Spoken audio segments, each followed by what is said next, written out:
आप सभी का स्वागत है आपके अपने YouTube चैनल टेक्निकल विद आलोक पर। दोस्तों ये हमारी सीरीज चल रही है टॉप 20 टेक्निकल क्लासेस की, जो हमारी एक क्लास नंबर 14 है। इसके पहले हमने 1 से 13 तक के क्लास को बहुत अच्छे से डिस्कस किया है। अगर आप वो वीडियो नहीं देखे हो तो आपको डिस्क्रिप्शन में प्लेलिस्ट का लिंक मिल जाएगा, आप वहाँ से वीडियो जाके देख सकते हैं। दोस्तों हमारे जितने भी एग्ज़ाम होते हैं NCL, भेल, गेल, BRC, DRDO, इसरो, उसके लिए ये हमारी सीरीज बहुत महत्वपूर्ण है। अगर आप इस चैनल पर नए हैं तो सब्सक्राइब कर लीजिएगा, साथ ही साथ बेल आइकन घंटे को दबा लीजिएगा। प्रश्न में कोई भी डाउट हो तो आप कमेंट करके पूछ सकते हैं। चलिए बढ़ते हैं अपने पहले प्रश्न की ओर। हमारा पहला प्रश्न है दोस्तों, वेल्डिंग मशीन का साइज लिया जाता है। ऑप्शन ए इनपुट एम्पियर से, बी आउटपुट एम्पियर से, सी दोनों, डी इनमें से कोई नहीं। तो जो इसका राइट आंसर है दोस्तों हमारा option number B. Welding machine का जो हम साइज लेते हैं आउटपुट एम्पियर से। किससे लेते हैं? आउटपुट एम्पियर से। दोस्तों आपसे प्रश्न पूछा जाता है कि वेल्डिंग शॉप में प्रयोग चीजल। दोस्तों हम वेल्डिंग शॉप में किस चीजल का प्रयोग करेंगे? दोस्तों वो हमारा चीजल होता है कोल्ड चीजल। वेल्डिंग शॉप में हम कोल्ड चीजल का प्रयोग करेंगे। नेक्स्ट प्रश्न है हमारा 2 नंबर का, जहाँ पर बिजली ना हो वहाँ पर टेस्ट प्रयोग किया जाता है। Option A gamma ray, B bend test, C forge test, D इनमें से कोई नहीं। तो जो इसका राइट आंसर होगा option number A gamma ray. जहाँ पे बिजली नहीं होती है वहाँ पे हम गामा रे टेस्ट का प्रयोग करते हैं। नेक्स्ट प्रश्न हमारा 3 नंबर का, अवकाश कोण का उद्देश्य क्या है? ऑप्शन ए छीलन हटाने के लिए मार्गदर्शन करना, बी हीट से बचाना, सी कार्यखंड घिसता हुआ औजार से बचाव करना, डी कोई नहीं। तो जो इसका राइट आंसर है दोस्तों हमारा ऑप्शन नंबर सी, कार्यखंड घिसता हुआ औजार से बचाव करना। दोस्तों जो हमारा अवकाश कोण होता है, जब उस पर हम कार्यखंड यानी उस पर हम जब टूल से कार्य करते हैं तो उसके जो घिसाव होता है उससे हम बचाव करने के लिए अवकाश कोण का उपयोग करते हैं। नेक्स्ट प्रश्न है हमारा 4 नंबर का, प्रेशर वेल्डिंग एक विधि है। ऑप्शन है फोर्ज की, बी आर्क की, सी गैस की, डी कोई नहीं। तो जो इसका राइट आंसर होगा हमारा ऑप्शन नंबर ए फोर्ज की। दोस्तों जो हमारी प्रेशर वेल्डिंग होती है वो फोर्ज की विधि होती है। नेक्स्ट प्रश्न है हमारा 5 नंबर का, ऑक्सीजन ऑक्सीडाइजिंग फ्लेम का रंग होता है। ऑप्शन ए नीला, बी काला, सी पीला, डी मैरून। तो जो इसका राइट आंसर है हमारा ऑप्शन नंबर ए नीला। दोस्तों जो हमारी ऑक्सीडाइजिंग फ्लेम होती है उसका रंग नीला होता है। नेक्स्ट प्रश्न है हमारा दोस्तों, अगर आपसे पूछा जाए ऑक्सीजन सिलेंडर का रंग, ऑक्सीजन सिलेंडर का रंग जो हमारा काला होता है और एसिटिलीन सिलेंडर का रंग मैरून होता है।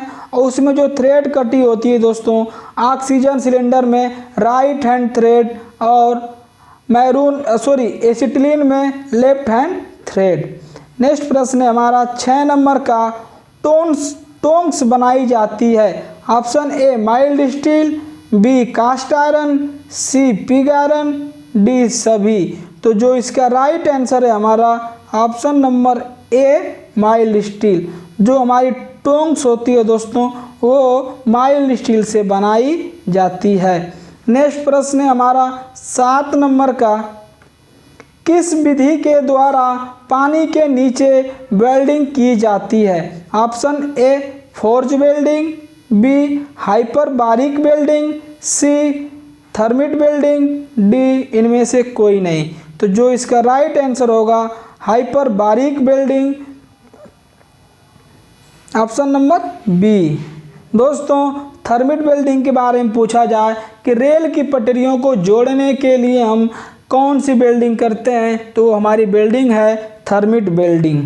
नेक्स्ट प्रश्न है हमारा 8 नंबर का, खाली गुब्बारा हवा से भरे गुब्बारे से होगा। दोस्तों जो हमारा खाली गुब्बारा होता है और जो एक हवा से भरा गुब्बारा होता है वो हल्का होता है, भारी होता है, बराबर होता है, ये बताना है। तो ऑप्शन ए हल्का होगा, बी भारी होगा, सी बराबर होगा, डी इनमें से कोई नहीं। तो जो इसका राइट आंसर है हमारा ऑप्शन नंबर ए हल्का होगा। दोस्तों खाली गुब्बारा जो हमारा है हवा से भरे गुब्बारे से हल्का होगा। नेक्स्ट प्रश्न है हमारा 9 नंबर का, ऑक्सी एसिटिलीन फ्लेम में किस भाग का तापमान सबसे अधिक होता है? ऑप्शन ए हमारा है बाहरी कोश, बी भीतरी कोश, सी दोनों में बराबर, डी कोई नहीं। तो जो इसका राइट आंसर है हमारा ऑप्शन नंबर बी भीतरी कोश, यानी भीतरी कोश में तापमान अधिक होता है। नेक्स्ट प्रश्न है हमारा 10 नंबर का, वह पोजीशन जिसमें वेल्डिंग करना आसान होता है। दोस्तों हम वेल्डिंग कौन से पोजीशन में सबसे आसानी से करते हैं ये बताना है। तो option A flat, B backward, C दोनों, डी कोई नहीं।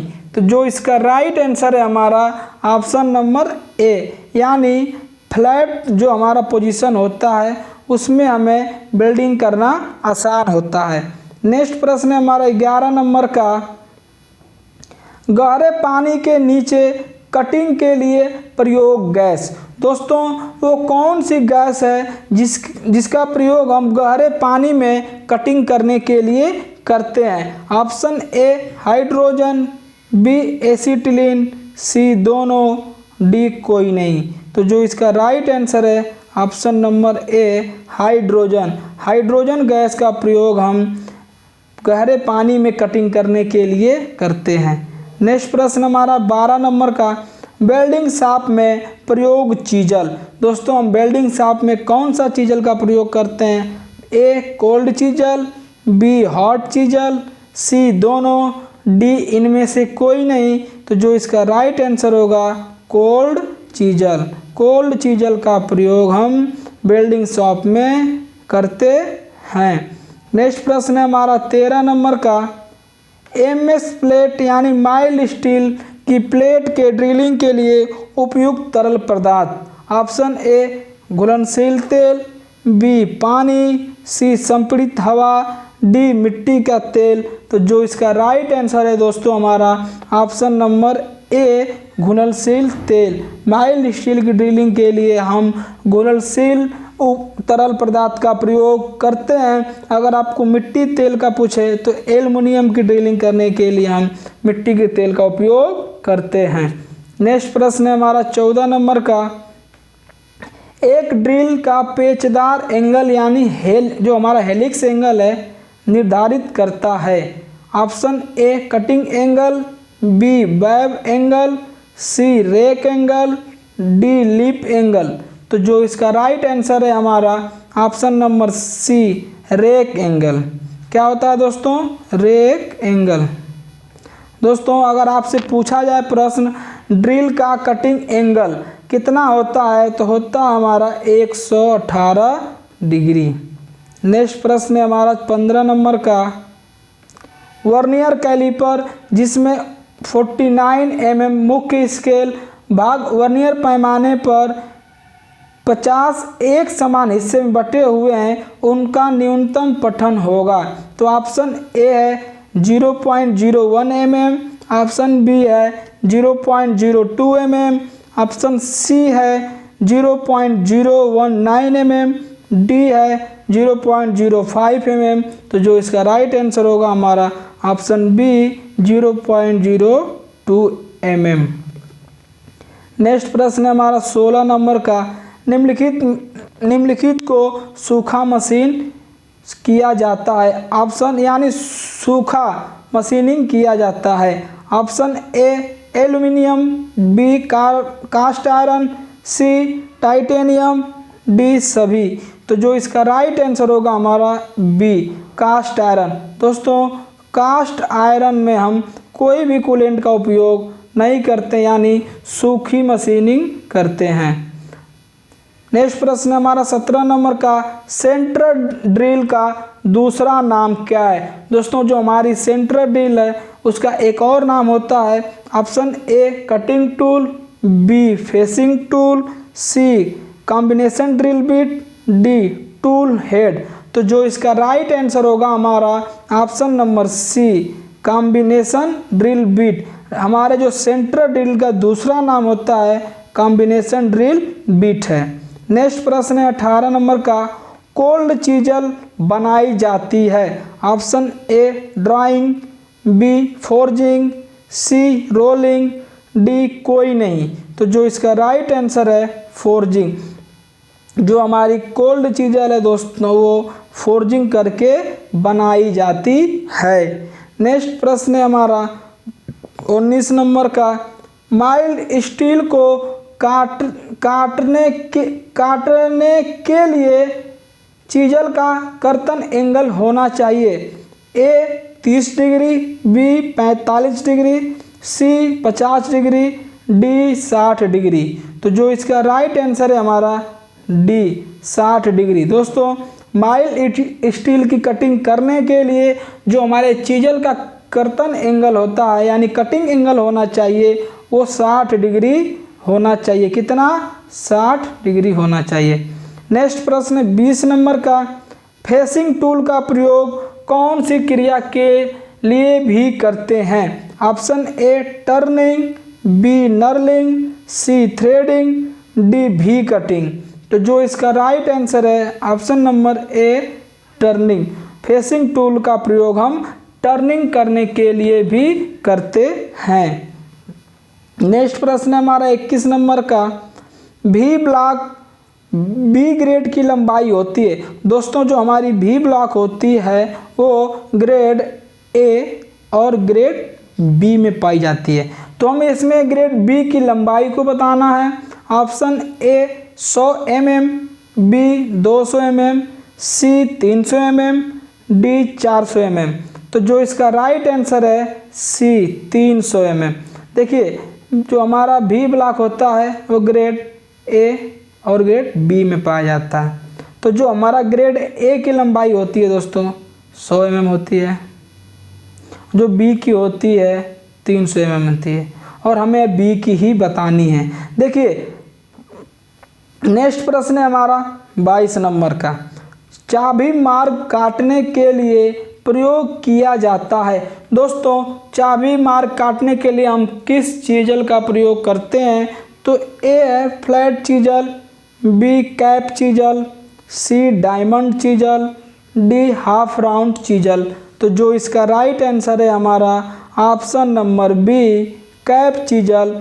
चाबी मार्ग काटने के लिए हम कैप चीजल का प्रयोग करते हैं। अगर आपसे पूछा जाए कि साधारण कार्य के लिए, तो साधारण कार्य के लिए हम फ्लैट चीजल का प्रयोग करते हैं। और भी आकार की नालियां काटने के लिए दोस्तों, तो भी आकार की नालियां काटने के लिए हम डायमंड चीजल का प्रयोग करते हैं। और पूछा जाए आपसे बेयरिंग के अंदर नालियां काटनी है, बेयरिंग के अंदर नालियां काटनी है, तो हाफ राउंड चीजल का प्रयोग हम करते हैं। नेक्स्ट प्रश्न है हमारा 23 नंबर का, कार्बाइड औजार के लिए सबसे अच्छा शीतलक है। ऑप्शन ए घुलनशील तेल, बी मिट्टी का तेल, सी तारपीन तेल, डी साबुन का पानी। तो जो इसका राइट आंसर है हमारा ऑप्शन नंबर ए घुलनशील तेल। कार्बाइड औजार के लिए सबसे अच्छा शीतलक होता है घुलनशील तेल, एल्युमिनियम की कटिंग के लिए मिट्टी का तेल। नेक्स्ट प्रश्न है हमारा 24 नंबर का, पंच तथा डाई की मदद से धातु चादर में एक बेलनाकार छिद्र काटने की क्रिया कहलाती है। ए कर्तन, बी बेधन, सी ब्लैंकिंग, डी पंच करना। तो जो इसका राइट आंसर है दोस्तों ऑप्शन नंबर डी पंच करना। क्या? पंच करना। नेक्स्ट प्रश्न है हमारा 25 नंबर का, धातु की समतल चादर को वांछित शक्ल में काटने की क्रिया कहलाती है। ऑप्शन ए ब्लैंकिंग, बी कर्तन, सी पंच करना, डी ड्रिल। तो जो इसका राइट आंसर है हमारी ऑप्शन नंबर ए ब्लैंकिंग। कौन सा? ब्लैंकिंग। दोस्तों वीडियो अच्छी लगी तो लाइक करें, सब्सक्राइब करें, शेयर करें। कोई प्रश्न में डाउट हो तो कमेंट करें। धन्यवाद।